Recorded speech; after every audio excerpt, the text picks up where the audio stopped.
Hey. Yeah, so here we go. I was trying to get my everything situated, a little bit of background music, because sometimes it gets loud because like the windows are thin and the city sounds really loud. And I put it on some beats, and it's just a lo-fi version of Just the Way You Are.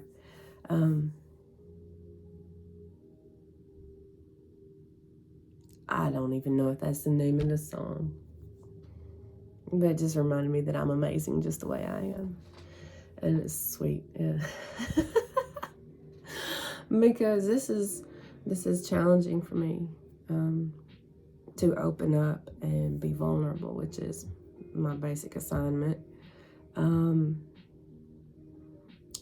DeRosa inspired spoken word of the rose, and I happen to be a rose, the rose, rainbow rose, if you will.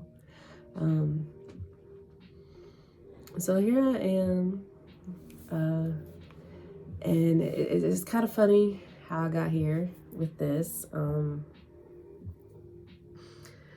I was really frustrated because I totally uploaded so many journaling videos and stuff to my iPad, and I just took up too much space, and so my iPad just freaked out on me. Took it to the Apple store. They're like, "Oh, you've got too much stuff," and I was like, "Well, I've been trying to download, upload it to my iCloud since I got 2 TBs on my iCloud now, and since I have an iCloud now." and I had to delete a few apps and things just to get it to where it would jumpstart and go. But like days later, like I went to the Apple store on Monday. Like half of it downloaded, sat there for like 6 hours, and observed a lot of cool things. But I learned a lot of lessons about, hey, when you get that feeling, you should take a book, a pencil, and your headset. You should. Because Spirit knows what you're getting ready to get into and you ain't even seen it yet. I thought I'd be in and out. No. And I still didn't even get it downloaded, uploaded, whatever. So I had to come home and restart the whole process over, because I was like, well, my Wi-Fi's sketchy. Sometimes during the night, it doesn't always continue. So I was like, well, I'm gonna start deleting videos as I read and journal, just take notes on them and then delete them. And I was like, no, you know what, bump that. I got 2 TBs, let this thing happen. And I was like, all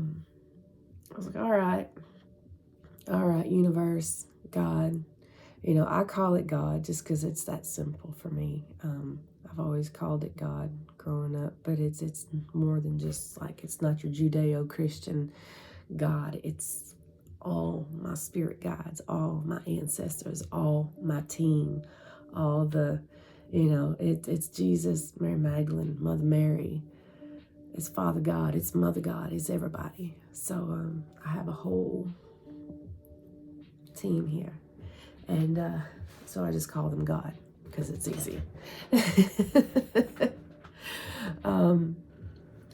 So I was like, all right, God, if y'all want me to start making videos about being vulnerable, which has been the big message, God's had me on some Brene Brown, Brene, Brene Brown, on vulnerability. And I would definitely recommend you checking those out. It will definitely put your shame and anything else bothering you in check a little bit. So, it's helping me. So, hey, maybe it'll help you. That's part of being vulnerable, right?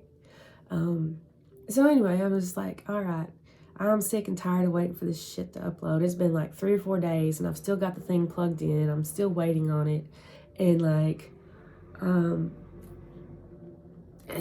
okay, I got it, a third of the way maybe. And it's like, I've been counting the letters, like the little blue bar as it goes past each letter. Like, oh, we got a little progress today. We made it to the O in photo, the first O. And then it's like, can we get that second O? Can we get that S even?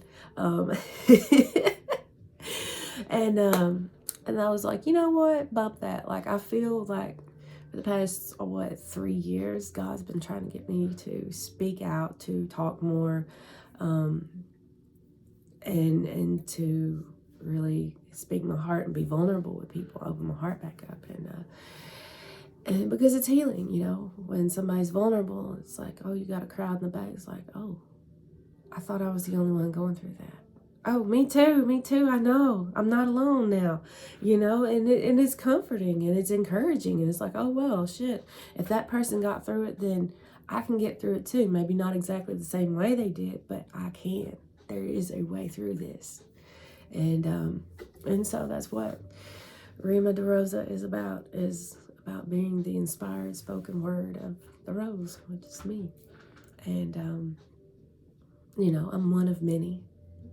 I'm not the only rose out here, but for me, my channel, this is me. This is me. So yeah. So anyway, I laid the law down. I gave the ultimatum. I said, look here, if y'all want me to start making videos and shit, then I'm not, I could do it on my phone because, like, I keep my social media accounts that I don't even, like, get on unless Spirit says. So my Facebook just be sitting there logged off for a long time before I pick it up. And I prefer not to go through that. Although it is a connection to an audience that I need to be very vulnerable with.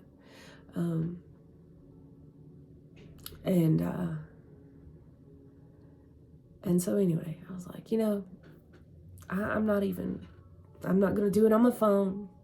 I'm doing it on my iPad. And that's what I got the iPad for, was for my business, for my card readings, for my poems, for my stories, for my words of encouragement, for my life coaching, for whatever, and until you guys, like, upload all that shit to the iCloud so that I can start making videos again. I'm not making videos again. I'm not going to start that until you do it. I want you to know yesterday morning, I got up and I just like, oh yeah, I'm just going to check it, see how far along we are.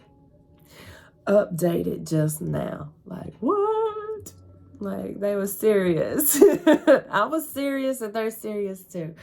So God has got me doing this, and I'm quite nervous about it. I am. There's a lot of that imposter syndrome, which is where you've got the fucking gift. You've got the gifts you need. You've got everything you need. You're just like, oh, but you shrink back from it because of how you were raised or what you've been told by different people growing up, whatever you believe about yourself. And so I'm working on changing those things too. Working on changing what I believe about myself. And I have. And it's funny because, you can go back to your hometown and they'll be like trying to talk to you like you're that same person that let them talk to you that way back in the day.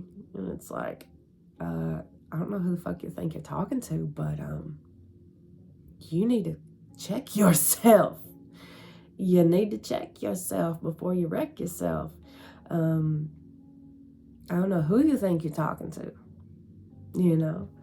And so, yeah.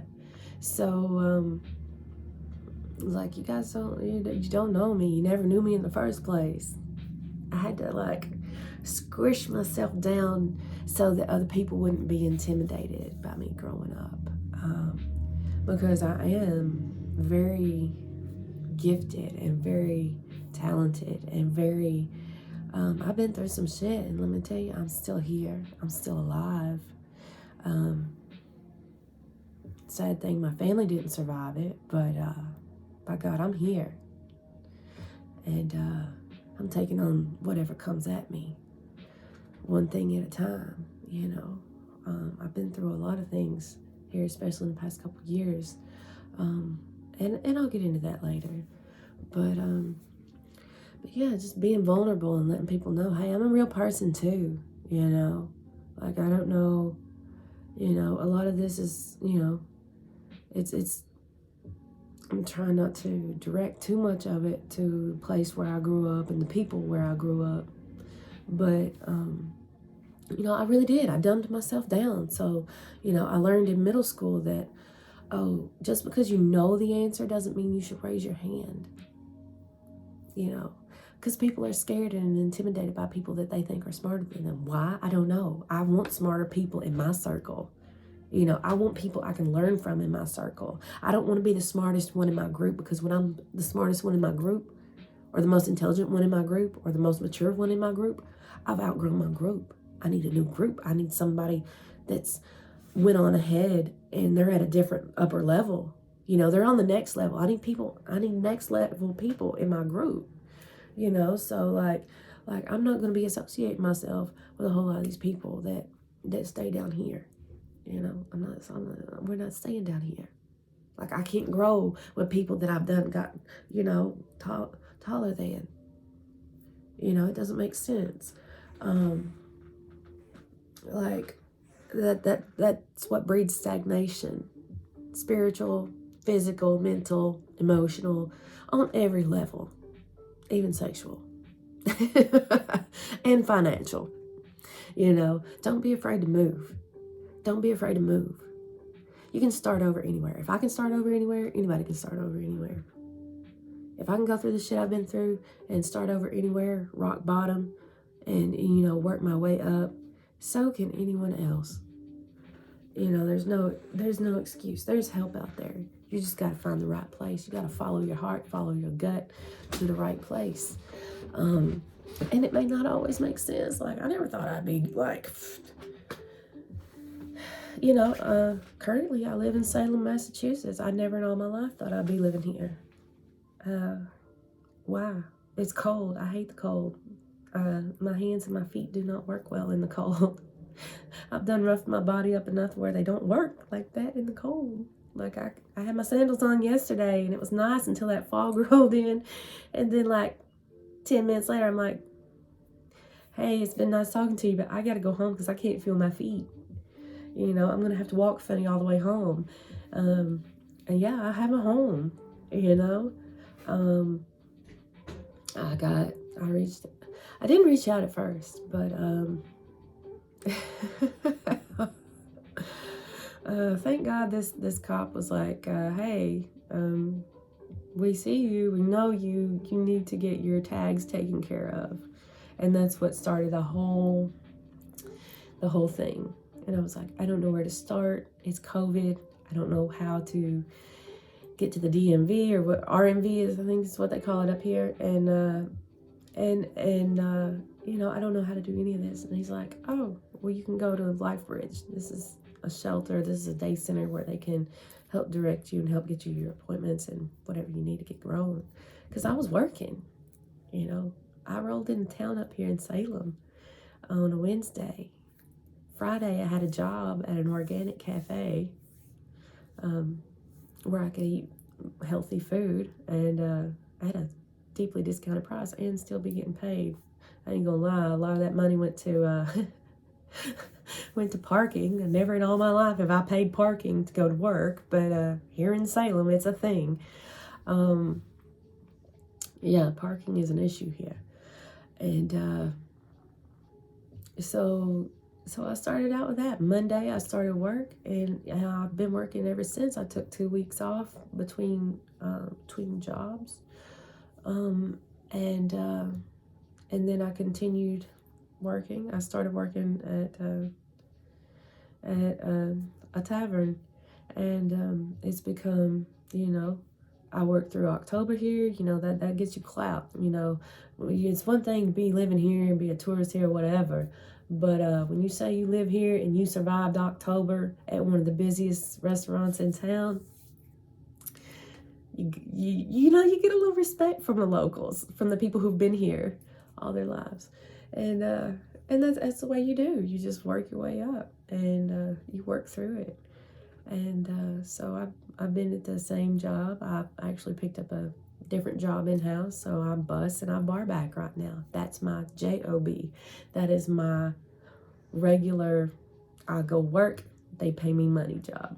And it's great because it's a tip job, so I get tipped out every night. So, you know, if I have bills that pop up, or if I need to buy myself something to eat or something to wear, or work clothes or whatever, put gas in my truck, I can. And so I got everything straightened out. I lived in the shelter for a lot longer than I wanted to. That was the hardest thing I've ever done. Jesus Christ. Like, it's like voluntary jail. It's like you get work release during the day and for your job, and then other than that, your curfew is 7 o'clock. You don't get to go out and do nothing. Holidays even, you know, it was just like, for a free spirit like me who's been off, you know, living free, doing what I want to, moving whenever spirit says move this way or that, you know, for like the last 3 or 4 years, that's like with no responsibility. That was a huge, like, oh, it hit me hard. I struggled with that. I smoked a hell of a lot of weed to get through that. Smoked a lot of weed. It's legal here, so it's okay for me to say that. So, yeah. Yeah. I took a lot of weed to get through that. But once I stuck to the program, I decided that I was going to stay. Once I decided I was going to stay and said, hey, this is the kind of place that I'm looking for, lo and behold, the place I now live in is the exact kind of thing I needed. And it's great because it's women only. And because of COVID, we have certain rules, and we also have certain guest rules anyway. So it's like, it's helping giving me structure, while at the same time allowing me more freedoms. And that's great. You know, I can go stay overnight somewhere if I want to. You know, I can take off on a weekend or weekday because I work weekends most of the time. So I can work weekdays, or I can go for a overnight trip for myself. I can go see a concert in another town, another state or whatever, get a hotel room and stay there, and, you know, I don't lose my bed. You know, my rent is very reasonable. It's like I'm in a program where I can pay, you know, this small amount of rent, and I have everything I need here. And then I also am able to build up my savings so that I can purchase a home. And I have like 5 years to be here if I need them, want them. So it's a great program, and it's a great experience. It's my second experience with living with a house full of women, which is something I needed. I needed a lot because I was raised to be ashamed of the fact that I am a female, that I am a woman, that I am a girl, yeah. Friday the 13th, okay. So this is where we're going to be vulnerable today. I'm not going to try to make really long videos. Maybe I'm coming up on 18 minutes now, but I don't think it'll hurt to go to 25 or 30. 30 minutes of, you know, whatever.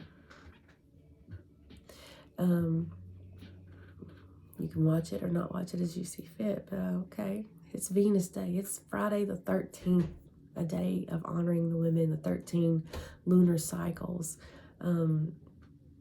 Yeah, it's all about honoring women. It's nothing about bad luck. Patriarchy. Patriarchy is men. They wanted to make it out like women were the bad ones. Hence the story of Adam and Eve in the Bible. Hence a lot of things that have to do with the religion that I was raised in, and which was Christianity / Hebrew, I don't know, Israelite stuff. It was the Bible. And if you read it, you will find the truths in there stuck in amongst all the bullshit. But and I was always able to catch those as a child, even, and that intimidated people as well where I'm from. Kind of like Jesus when he walked up in the temple when he was a kid and was like, he had a complete understanding and everything of what was going on and what things really were. And that made the religious sections, the religious men, it made the priests and them very uncomfortable that this prodigy has come in knowing the truth and ready to set people free. Because how was they going to make money? How was they going to live without the priesthood, without all the rules and the regulations and the you have to burn this and kill that in order to, that's a whole nother rabbit hole. But yeah, so growing up, that's another rabbit hole for another video. But growing up, I was taught that I was less than because I'm a female. From every, like, not from my mother, of course, but, I was a female, so I couldn't carry on the family name.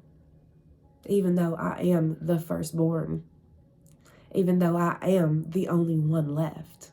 Even though I am the matriarch now of my family. And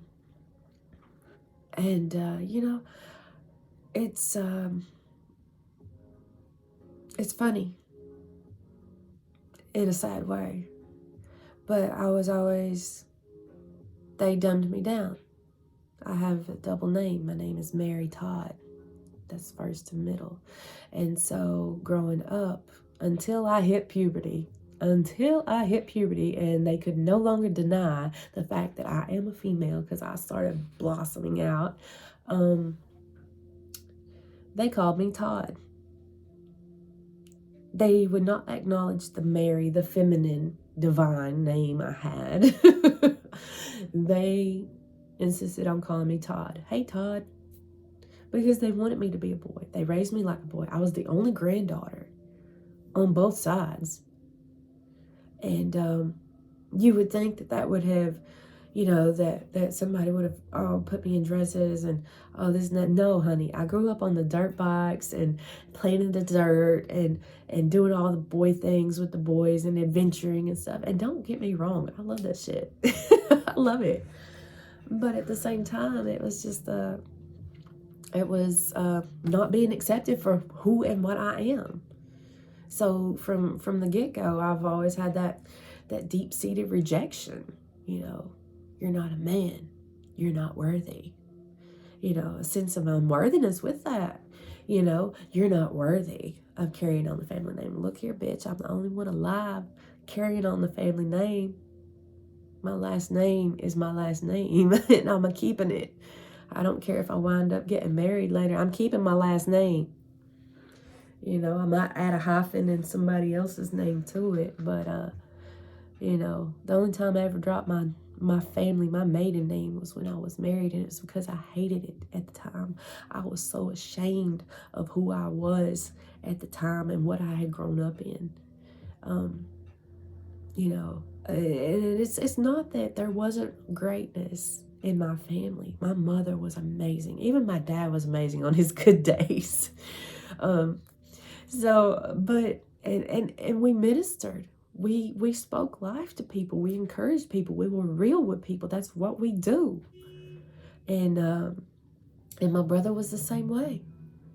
And I'm the only one alive because I'm the only one who dared to leave this place that on low-key fucking hated us because we were bringers of the light. Low-key hated us. Tried to just drive us down with shame and stuff. And so that's why I want to be vulnerable about, the rejection, feeling unworthy and stuff. Because, from the get-go, I was not accepted for being a female, for being, who I am, who I was designed and created to be for a very good specific reason. And that has had, and it's still having a lot of impact on me. I'm still working through those things. That's why it's been so hard for me to make these videos.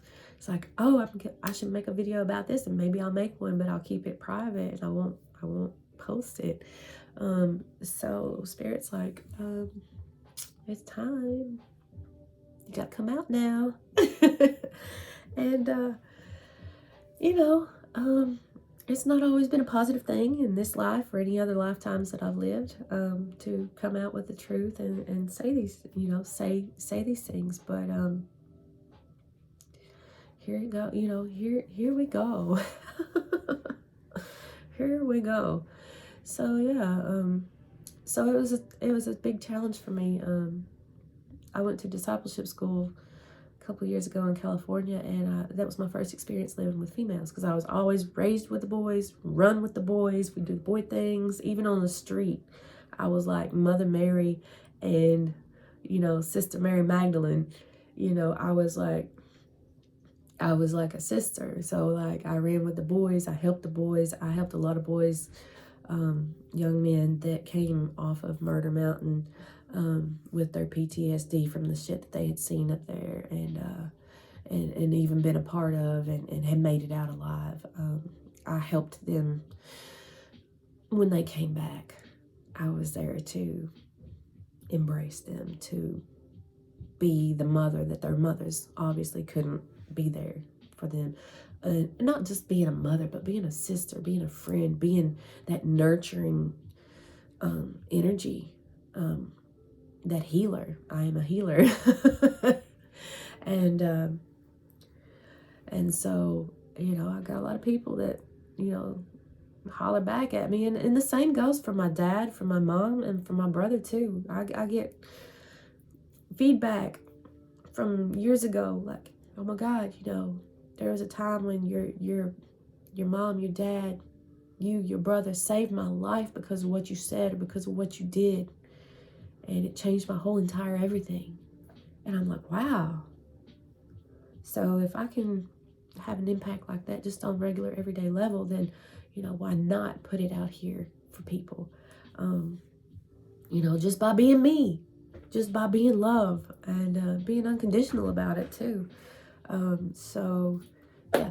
So anyway, yeah. So 2019 to up to 2020, I lived, it was my first experience living. There were 10 of us in the house. We were all female. I was the oldest. I was like 37.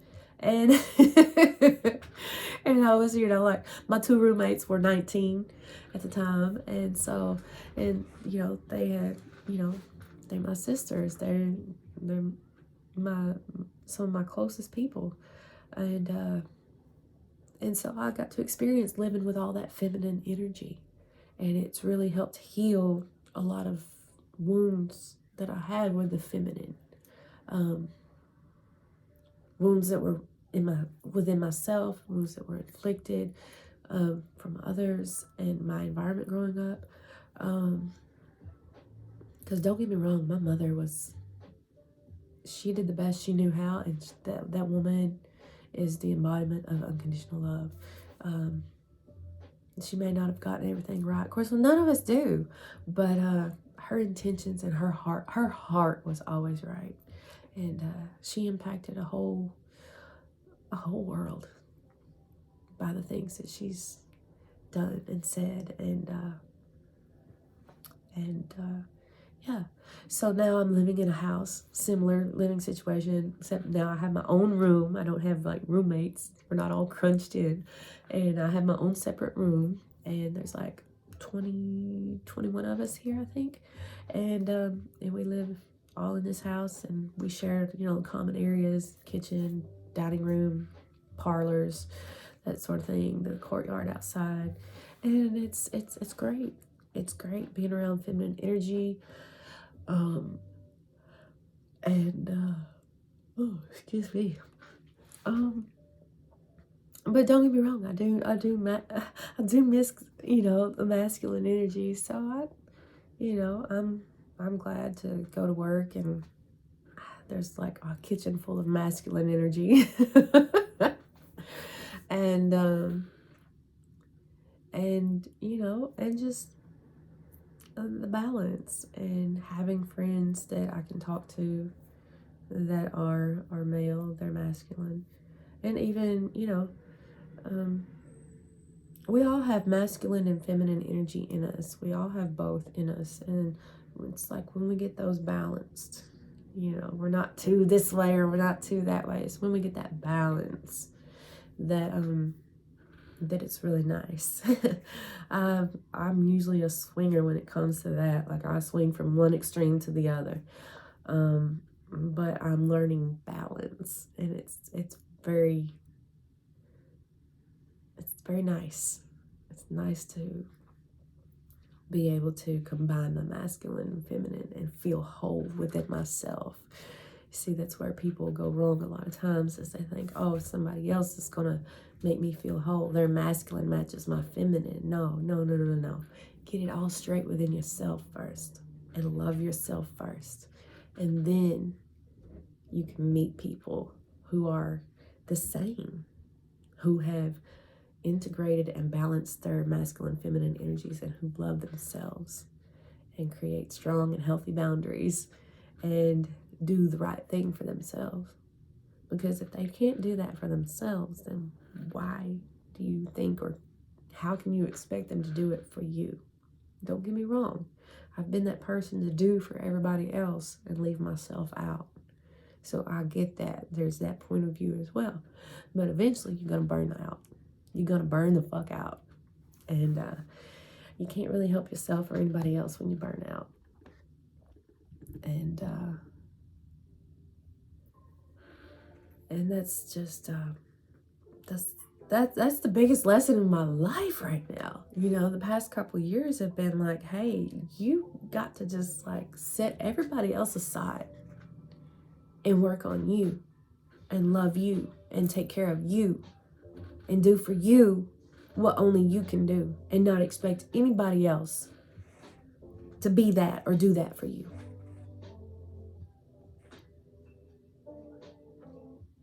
And people think it's weak.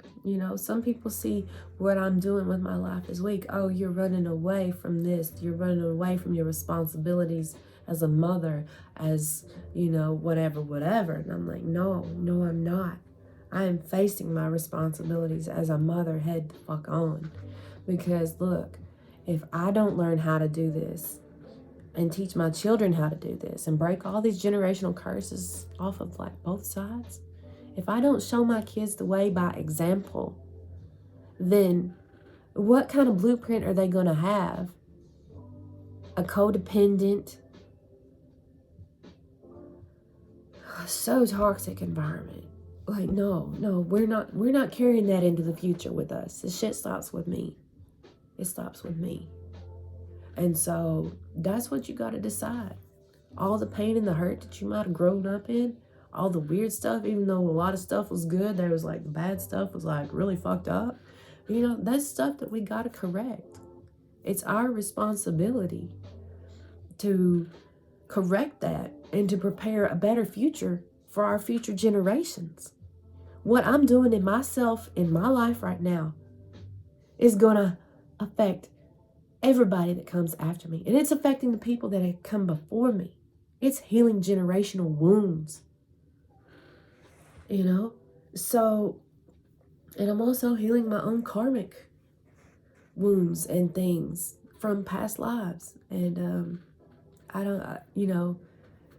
I'm not going to leave comments open on these videos because I don't really care what anybody believes, but like, go do your research. I will say that for those of you who ascribe to Christianity, it's right there in the Bible, dude. It talks about ascending and descending out of the human bodies. It talks about all that. Read your Bible. It talks about how Elijah came back as John the Baptist. And then you'll see in the footnotes where some man's put in, oh, but Christians don't believe in reincarnation, so this is not. It's right there. It's right there. It's right there. How can you deny that? How can you read the words and then turn around and say, oh, but this is not true because we don't believe in this? Bullshit. You're full of bullshit, and that's a lie of the devil. Take that to church. Take that to church. they'll kill you for it. They will call you a heretic and everything else for speaking the truth. Yeah. Really? Yeah. Don't you know that's what they did to Jesus? He went in there with the truth and with healing and love and like showed him the way, the truth, and the life, and they fucking killed him. They didn't want none of that. They didn't want to like surrender everything that they knew. You know? Oh my Lord, don't get me started. That's like they say, you know, they talk about healers and psychics and stuff charging or expecting an energy exchange for the work that we do. Well, Jesus required something in exchange too. It was not freely given. Healing was not freely given. Because the people who were getting healed had to give something up. They had to give up mindsets. They had to give up thoughts and beliefs that they had about themselves and about the world that they were living in. They had to give those things up. The man who was lame and laying at that pool at, I think, Bethesda, when they stirred the pool, you know, it's supposed to be the gods stirring the pool and stuff, and everybody would go in, but he would like crawl, and for years and years he'd crawl and couldn't get to the center first. First of all, he was laying in some self-pity, like not asking nobody to help his ass. But even so, Jesus came to the man and said, hey, pick up your mat and walk. Why are you worried about this pool? Pick up your mat and walk.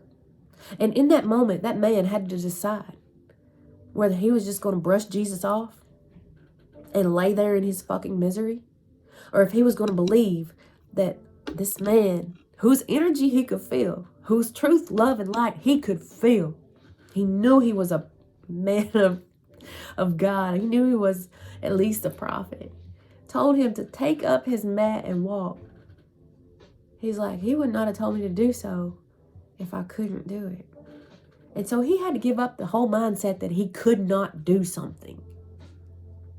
And how many times are we laying there lame in our pain and suffering and feeling sorry for ourselves because we can't get to the healing that people say is out there for us. But it's actually right here within us. It's all inside us. All it takes is the changing of the mind. As a man thinketh, so is he. If you believe it, if you have faith, if you know it, come on. I'm talking to somebody. Nobody else. I'm talking to myself. So yeah. And so yeah. It's great. Friday the 13th. We are in this feminine energy, and I'm just kind of dancing around with whatever comes to me. And so there it is. That's my first lengthy video as Rima DeRosa, and yeah, the Rima DeRosa, the inspired spoken words of the rose. So happy Friday the 13th, and welcome to my channel. Take what you need and leave the rest. If it resonates, cool. If it doesn't, don't worry about it. Look for something that does resonate.